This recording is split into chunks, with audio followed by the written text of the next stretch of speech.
Noong unang panahon, sa mga panahon ni Emperador Nero ng Roma Imperyo, ang mga Kristiyano ay pinagpapapatay dahil ayaw ni Emperor Nero na may ibang kikilalaning Diyos liban sa kanya. Ang mga sumasamba kay Hesukristo bilang anak ng Diyos ay pinarurusahan at pinagpapapatay, kung kaya ang sangka-Kristyanuhan noong araw ay nag-usap para maitago nila ang kanilang pananampalataya sa porma ng salita. Napagkasunduan nila na ang kanilang gawing code ay Paternoster, Alpha et Omega, ngunit makikilala pa rin silang bilang Kristiyano dahil sa si Hesukristo ang nagturo ng panalangin bilang Ama namin, at sa libro ng mga pahayag ni San Juan, na ang Alpha et Omega ay ang Diyos ng mga Kristiyano, mula sa salitang ito na pakrus, na sumisimbolo ng pananampalatayang Kristiyano, na iporma ang orasyong ito.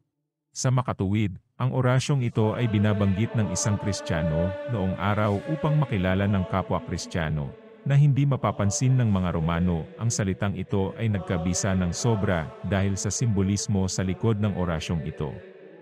Ang mga Kristiyano noong araw ay handang mamatay sa kanilang pananampalataya, at ang kanilang mga buhay ay inialay nila sa Diyos. Ang orasyong ito ay nagkabisa ng husto sapagkat napakaraming mga martir, mga santo at santa ang nag-alay ng buhay para sa sangka-Kristyanuhan. Sa literal na kahulugan, ang kahulugan ng nasabing orasyon ay ang mga sumusunod: Sator, Diyos Ama, Tagaligtas; Arepo, na kumikilos, nagbubungkal; Tenet, na naghahari; Opera, sa mga gawa ng tao; Rotas, at mga ginawang mga bagay. Ang kahulugan at kasaysayan sa likod ng orasyong ito ang nagkakaloob ng kapangyarihan sa mga salitang ito, kung kaya't anumang orasyon, kapag inihuli ang Sator, ay umaandar. Ang Sator, ayon kay Maestro Melencio Sabino, ay ang krus sa mundo. Ang krus ay sumisimbolo ng sangka-Kristyanuhan, at ang kapangyarihang tinatawagan ng Sator ay kapangyarihan mula sa iba't ibang panig ng mundo kung saan ang mga Kristiyano ay lumaganap. Maraming mga basag ang mga letra ng Sator. Ayon sa testamento ni Demetrio Sibal, isa sa mga kilalang tagasunod ni Maestro Melencio Tailo Sabino, ang Sator ay nahahati sa hindi koronados at koronados.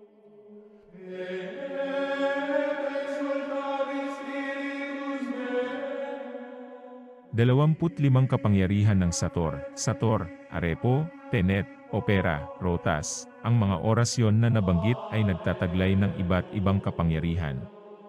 Bawat isa sa limang ito ay naglalaman ng 5 milagro, at nabubuong lahat sa 25 kapangyarihan. Una, kapangyarihan sa lakas; ikalawa, kapangyarihan sa pampalubag loob o giting; ikatlo, kapangyarihan sa tapang; ika-4, kapangyarihan sa uhaw; ika-5, kapangyarihan sa pagsupil; ika-6, kapangyarihan sa kahinahunan; ika-7, kapangyarihan sa kabalkunat; ika-8, kapangyarihan sa talino; ika-9, kapangyarihan sa paglalakbay; ika-10, kapangyarihan sa gayuma; ika-11, kapangyarihan sa apoy; ika-12, kapangyarihan sa hating gabi; ika-13, kapangyarihan sa pangpahaba ng buhay; ika-14, kapangyarihan sa pagpapabalik; ika-15, kapangyarihan sa gutom; ika-16, kapangyarihan sa panggagamot; ika-17, kapangyarihan sa mesmerismo; ika-18, kapangyarihan sa pagtulog; ika-19, kapangyarihan sa palos; ika-20, kapangyarihan sa pagtawag;